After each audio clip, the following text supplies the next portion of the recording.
Welcome to this episode of Chattin With Staxx. I'm your host, Bill Staxx, and today I got Chris. When I prospect in my time in the club, like the one thing that I really didn't want is I didn't want to deal with that. You know what I mean? Like that was a distraction.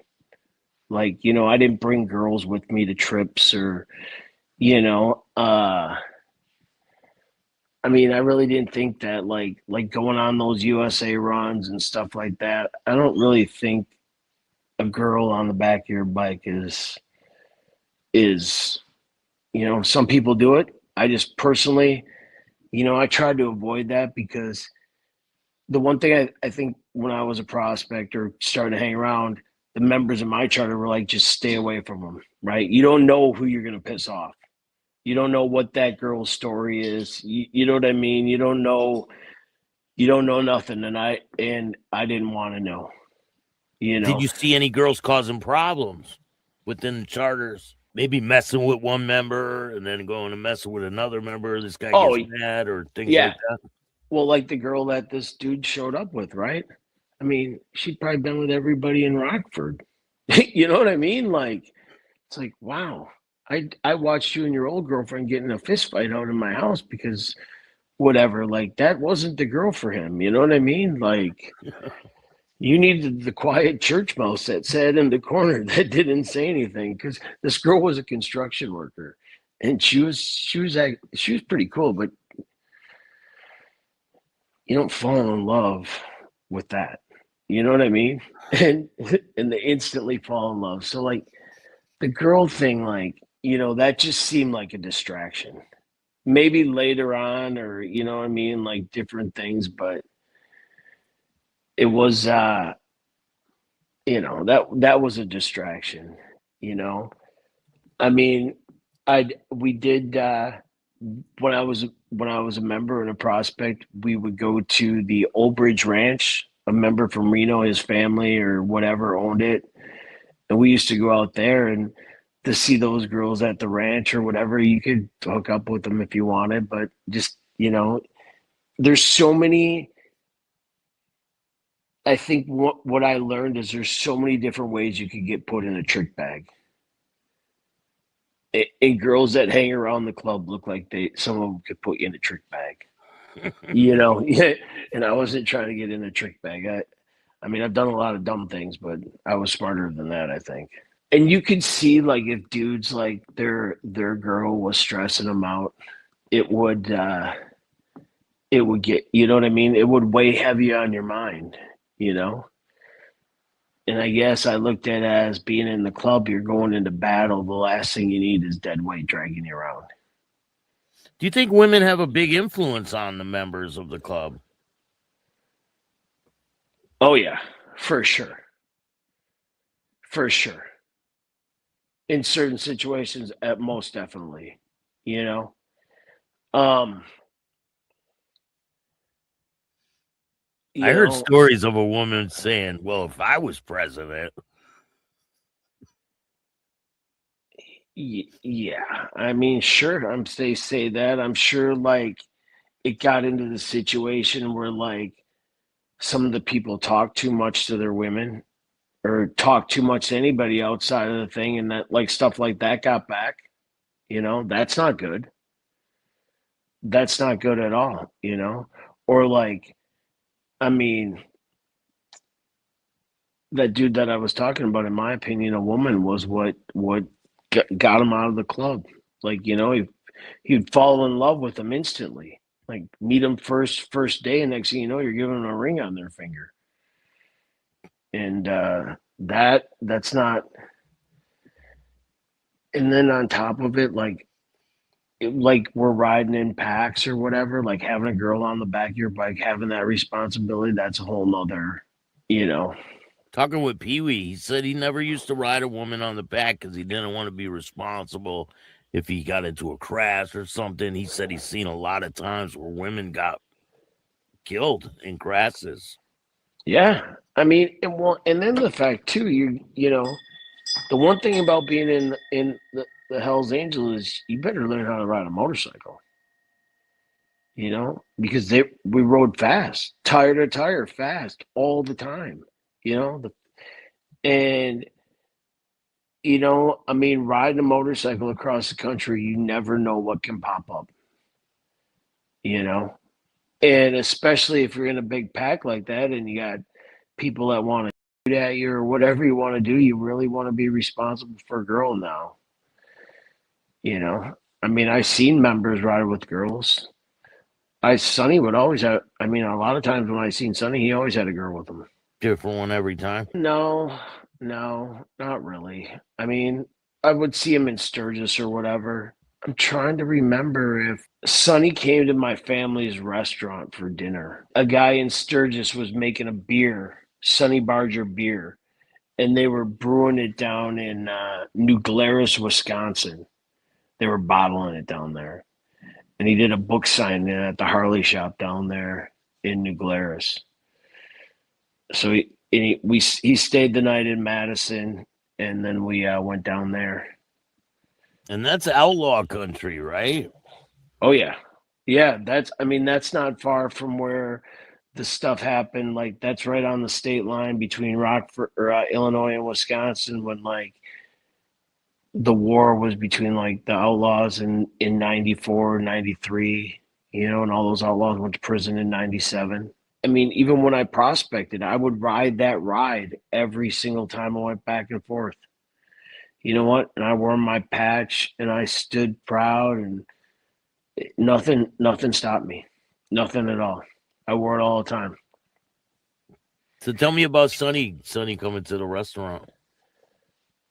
Sonny comes to the restaurant and Sonny was I was lucky, or I spent some time with him. Sonny was a good dude, right? Like I spent time with him in Sturgis at Pee Wee's shop and just like around. So we spent time. But when we came to the restaurant, he just like it was just like a normal thing. It was a little bit nerve wracking for me because at the end of the day, I was a member, but I'm still responsible for Sonny. You know what I mean? That's the chief, right? You can't, you know, you really had to have your head on. I had my head on the swivel and just, make sure that getting Sonny to and from all this stuff that was the only job, or that's what I took seriously as a do. And the crazy part about that is the dude that wore a wire on me, who told on me, who was a Hell's Angel also, his old lady got a new car. And he's like trying to talk the dude. He was trying to lean on the guy that Sonny came with from Minnesota and trying to put like a Hell's Angel lean on this dude that Sonny's going to have to ride in his car for security, right? And looking back at it, he probably wanted Sonny in his car because it was wired for sound.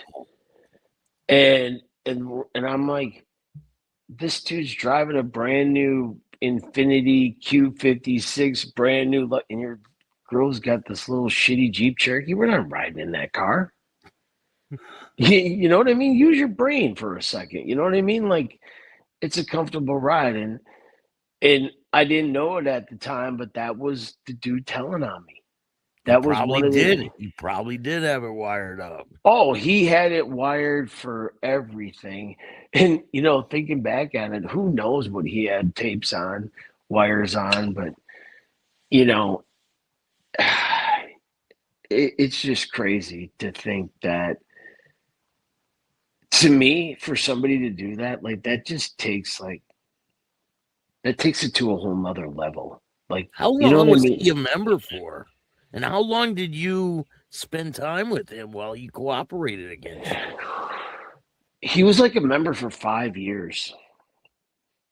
Wow. And he came from Reno because he had a child support debt in Wisconsin.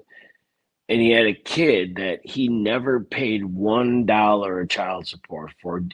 I mean, he wouldn't file his taxes because he didn't want to get a tax return to go towards his child support debt. I'm like, what does it matter? You're not getting it anyways, And for telling on me, they washed it was $275,000. I think his daughter was like 24, and like with the interest and everything that he never paid.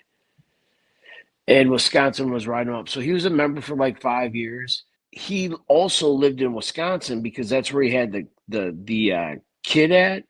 And it was just ironic that when I went down to say I wanted to be a prospect, this dude was here. There was another dude from Rockford that his name was Doc that he had a tattoo shop in Wisconsin too. He was another dude. He's I think now he's like a minister. I don't know what he is, but got in trouble. He said he was a doctor in the military. And what's funny about this story is somebody that when I went to federal prison, somebody knew him from federal prison, and he told people the same story, right? That he was a doctor and he had a honorable discharge. That's how he got the name Doc. He was like a truck driver in the military. Long story short, he ended up getting convicted of a girl who came to get like an X-ray or something at a hospital in Illinois, or I think it was in Illinois. I don't even want to for sure, but he ended up getting convicted on that. Like once he became a Hell's Angel, it opened up the red flag and reopened up that investigation. Wow, did they end up getting him for that, arresting him for that? Yeah, yeah. And like I thought he was a good dude, but yeah, they ended up arresting him. And you know, he was the guy that Pee Wee gave me the number to when I went to Rockford to first become a member, and he introduced me to the other guy who wore the wire on me. And the thing about the guy that wore the wire on me, like he held my while I pissed after I got stabbed. You know? He fought with you, didn't he? Didn't he side by side Yeah. with you? Yeah, he fought. I mean, I don't think he really had a choice, but he got his head kicked in that bar, right? And he didn't have no choice for that. But yeah, he fought with me, and his in was, because it was like it almost felt like it was a divided thing. There was me and another guy who prospected up here in Wisconsin, and he was in Wisconsin, and we would ride together all the time, right? We would ride together, and he didn't live where we were at. He lived over in Lake Mills. I got his girlfriend a loan through my banker. You know what I mean? Like I just like I can't even. I mean, if that's what he had to do, he could have just came to me and said, "Dude, they're asking me to do this, right? They're asking me to do this," and maybe he thought you would have outed him. I would have told him, I'm like, "Dude, you can't do that," you know. And like looking back on the situation, he would drop like subtle hints. Yeah, if I wasn't such a high rate, like he made himself really self-important, I would just get out if it was that easy. And I should have listened along the way.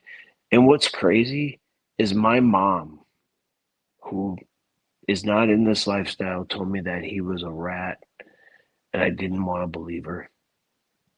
I should have listened. Like, there's no way, right? Yeah. And I remember the first time.